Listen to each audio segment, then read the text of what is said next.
बिस्मिल्लाहिर्रहमानिर्रहीम। आज हम पढ़ेंगे present value of uneven cash flow और future value of uneven cash flow किस तरह फाइंड को हम डिफ़ाइन करेंगे इंशाल्लाह। सबसे पहले इसका फार्मूला देख लें। फार्मूला आसान है। ये जो सबसे पहले CF लिखा हुआ है इससे मुराद कैश फ्लो है 1 + R(n - T). n का मतलब टोटल कितने साल आपको गिवन है माइनस टी किस साल पे आप इस वक्त खड़े हुए हैं। सही है, तो इसको इस तरह फिर हर साल का अलग अलग निकालना है, फिर उन तमाम वैल्यूज़ को प्लस करना है, ये जिस तरह इधर दिखाया गया है। अब मिसाल के तौर पे कैश फ्लो हम निकाल रहे हैं पहले साल का। सही है, 3 साल तक के लिए ये ग्रो करेगा। सही है, 4 साल तक ये एंड होगा। तो पहले साल हमारे जो वैल्यू है वो ये लिखी हुई है, ये लिखी हुई है 3000। तो 3000 बाहर चला जाएगा फार्मूले के मुताबिक। फिर 1 प्लस इंटरेस्ट रेट है 6, तो इसको 6 को हम 100 से डिवाइड कर देंगे तो हमारे पास इंटरेस्ट रेट निकल जाएगा, वो है 0.06। और टोटल नंबर ऑफ़ ईयर्स 4 हैं। और इस साल अब हम किस साल खड़े में, हम पहले साल में खड़े में। तो 4 - 1 3 हो गया, और 1 + 0.06 को प्लस करेंगे तो 1.06 हो गया। फिर उसकी पावर जब हम लेंगे तो समथिंग आएगी, फिर उसको हम मल्टीप्लाई कर देंगे 3000 के साथ, सो हमारे पास आंसर आ जाएगा। इसी तरह हम cash flow at year 2 grows for 2 years. ठीक है, दूसरे साल के लिए करेंगे। कैश फ्लो दूसरे साल हमारे पास क्या था, ये रहा ना 5000, ये लिखा हुआ है 5000। तो 5000 है और 5000 कैश फ्लो की जगह पे आ गया। 1 प्लस इंटरेस्ट रेट है 0.06। टोटल नंबर ऑफ़ ईयर्स 4 हैं। और अब हम किस साल खड़े में, दूसरे साल में, तो 2 लिख देंगे। 4 में से -2 2, और 1.06 की पावर 2 हो जाएगी 1.1236 मल्टीप्लाई बाय 5 100 5000, तो हमारे पास 5618 ये आ जाएगा। अब हम निकालेंगे तीसरे साल के लिए। तो तीसरे साल के लिए निकालेंगे तो आसान है, उसका तरीका यही है। किधर चला गया, हाँ, तीसरे साल के लिए हम निकाल रहे हैं। तीसरे साल की हमारे पास वैल्यू थी 2500, ये लिखा हुआ है थर्ड ईयर 2500। तो 2500 ब्रैकेट ओपन 1 + 0.06 की पावर 4 - 3। तो हम इस दफ़ा तीसरे साल में, अगर हम तीसरे साल का निकाल लें तो हम किस साल में खड़े हैं, तीसरे साल में खड़े हैं ना। तो टोटल में से 3 माइनस करेंगे तो हमारे पास 1 आ गया, और 1 + 0.06 को प्लस करेंगे तो 1.06 आ जाएगा। तो उसकी पावर 1.06 हो जाएगा। इसको जब हम 2500 से मल्टीप्लाई करेंगे तो 2650 हमारे पास आ जाएगा। तो अब निकालेंगे चौथे साल का कैश फ्लो। हमारे पास चौथे साल 7000 है, 1 + 0.06 है, और टोटल नंबर ऑफ़ ईयर्स 4 हैं। और हम खड़े हुए किधर हैं, चौथे साल में। तो 4 में से 4 माइनस किए तो 0, तो इसकी पावर 0 है। तो 1.06 को अगर की पावर 0 हो तो ये 0 ही रहता है। सही है, जिस चीज़ की पावर 0 हो तो वो 0 रहता है। हमारे पास 7000 आ गया। इन सब वैल्यूज़ को हम प्लस करेंगे तो हमारे पास ये फ्यूचर वैल्यू ऑफ क्या बोलते हैं, कैश फ्लो मिल जाएगा। इर्रेगुलर कैश फ्लो होता है, कोई पता नहीं होता कि कितना कितने कंपनी के अंदर पैसा आ रहा है, कितना बाहर जा रहा है। तो हम इस तरह कैश फ्लो निकालते हैं। कैश फ्लो हमारे पास इतना है फ्यूचर वैल्यू का। सही है, यानी फ्यूचर में उम्मीद है कि भाई अगले साल हमारा जो future cash flow, total future cash flow जो आगे निकलेगा वो निकलेगा 18,841 रुपये। सही है, यानी अगले 4 साल का, इन 4 सालों का तो ये निकल गया। सही है, अगले 4 साल का हम इसकी बेस पे वो कर सकते हैं। अब आ जाते हैं present value of uneven cash flow. सही है, और ठीक है, इसके अंदर भी वही फार्मूला है, बस इसमें याद रखें कैश फ्लो को हम डिवाइड कर देंगे। और दूसरी बात ये याद रखनी है, उसमें तो हम यूँ माइनस करते जाते थे ना। पहले साल अगर हम खड़े हुए थे 4 में से -1 माइनस करेंगे, दूसरे साल में अगर हैं तो 4 में से -2 करेंगे। यहाँ सिंपल है 1 प्लस, ये मैं आपको दिखा देता हूँ, ये लिखा हुआ है ना 1 + R के ऊपर जो हमने लिखा है 1। तो पहले साल हम 1 लिखेंगे, दूसरे साल ये 2 लिखेंगे, तीसरे साल 3, चौथे साल के लिए 4। और चौथे साल के लिए 4 नहीं लिखेंगे, चौथे साल के लिए कुछ भी नहीं लिखेंगे। पहले साल के लिए हम 1 इसलिए लिख रहे हैं कि भाई हमारा जो सही है कि हम पहले साल में, दूसरे साल के लिए भी इसलिए, तीसरे साल, चौथे साल के लिए हम इसलिए कर रहे हैं कि अब और कोई मज़ीद साल है ही नहीं, तो उसकी जगह कुछ भी नहीं आएगा।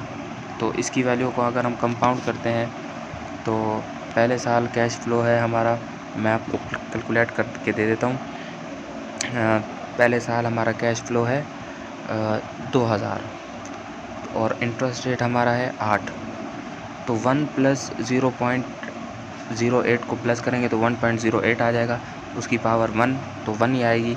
और जब हम क्या बोलते हैं 2000 को 1.08 से डिवाइड करेंगे तो हमारे पास ये वैल्यू आएगी। ठीक है, दूसरे साल के लिए भी इसी तरह करेंगे, तीसरे साल के लिए भी। हाँ, चौथे साल के लिए आप देख लें, ये थोड़ी कन्फ्यूजन होती है कि आर की जो पावर हम ले रहे हैं वो अब हम 4 लेंगे या कुछ भी नहीं लेंगे। तो ये मैं आपको करके दिखा देता हूँ। देखो, चौथे साल हम लेंगे 1.08 की पावर जो है वो हम लेंगे 4। सही है, मैं पावर लेके देखता हूँ। 1.08 की पावर 4 है 1.36 है। अब मैं अब 4000 को 1.36 से डिवाइड करके देखता हूँ आंसर ये आता है या नहीं। 1.36 के साथ, 1.36 के साथ मैं देख लेता हूँ। 4000 को मैं करता हूँ डिवाइड 1.36 के साथ, तो मेरे पास आंसर आया है 2941 आया है। समथिंग बिल्कुल करेक्ट ही है, 1 या 2 पॉइंट का फ़र्क है, ये करेक्ट ही समझा जाता है। फिर हम इन वैल्यूज़ को प्लस करेंगे। तो गोया मैंने ये जो आपको पहले बताया था ये गलत बताया था। चौथे साल जो है ना वो 4 ही लिखेंगे, फिर 5वें साल 5 ही लिखेंगे। ठीक है, एक और चीज़ आज हम पढ़ेंगे, ये बोलते हैं इफेक्टिव एनुअल रेट। सही है, it shows the how much our money grows in 1 year. हर साल हमारी मनी कितनी ग्रो हो रही है। तो इसमें हमारे पास आर दिया गया होता है, ठीक है, और एम से मुराद कितने महीने के लिए है। कंपाउंडेड मंथली है तो फिर 12 लिख देंगे, और इसकी पावर भी हम 12 ही लिख देंगे। सही है, सही है, 1 साल के लिए है ना। अगर 1 साल के लिए नहीं होगा बल्कि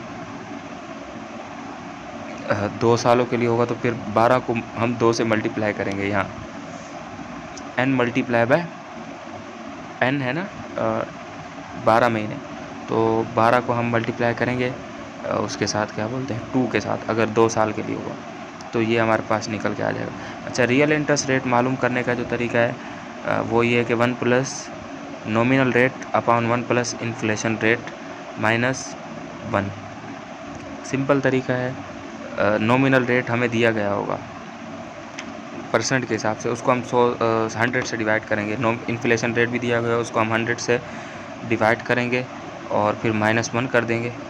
पहले उनको डिवाइड कर देंगे, फिर +1 करेंगे फार्मूले के मुताबिक, फिर ऊपर और नीचे की वैल्यू को डिवाइड करेंगे, जो आंसर आएगा उसमें से 1 माइनस करेंगे, तो हमारे पास ये रेट आ जाएगा।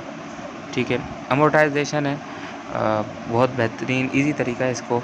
प्रेजेंट वैल्यू अगर आपने मालूम करनी हो तो उसका ये तरीका है, पेमेंट अपॉन 1 प्लस आर की पावर टी। सही है, पेमेंट प्रेजेंट वैल्यू अगर ना दी गई हो तो इस तरह करेंगे, और अगर प्रेजेंट वैल्यू दी गई है तो फिर इस तरह करने की ज़रूरत नहीं होगी।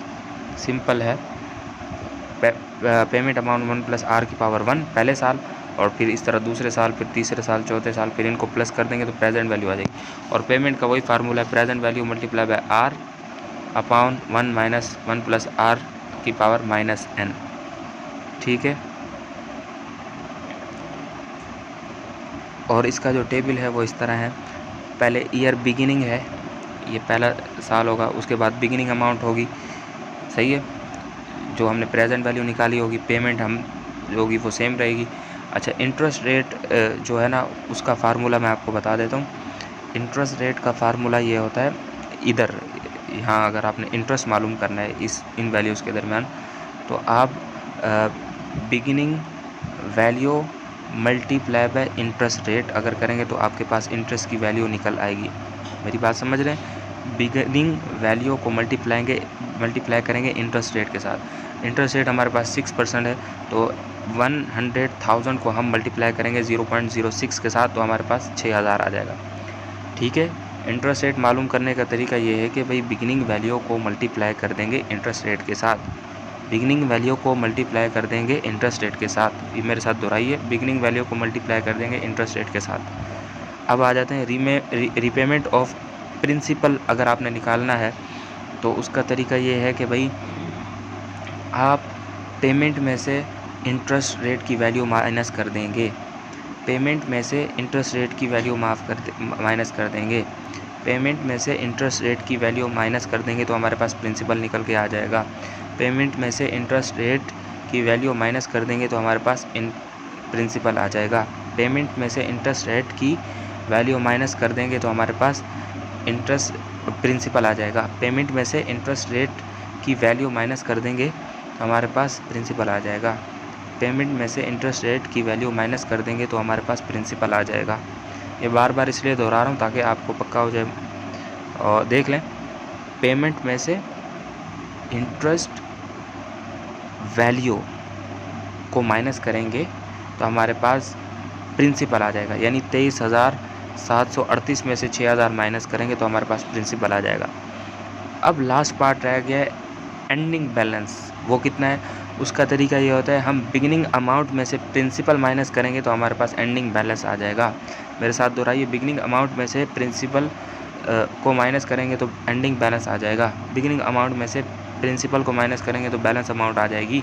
बिगिनिंग अमाउंट में से प्रिंसिपल को माइनस करेंगे तो बैलेंस अमाउंट आ जाएगी। बिगिनिंग अमाउंट में से प्रिंसिपल को माइनस करेंगे तो एंडिंग बैलेंस आ जाएगा।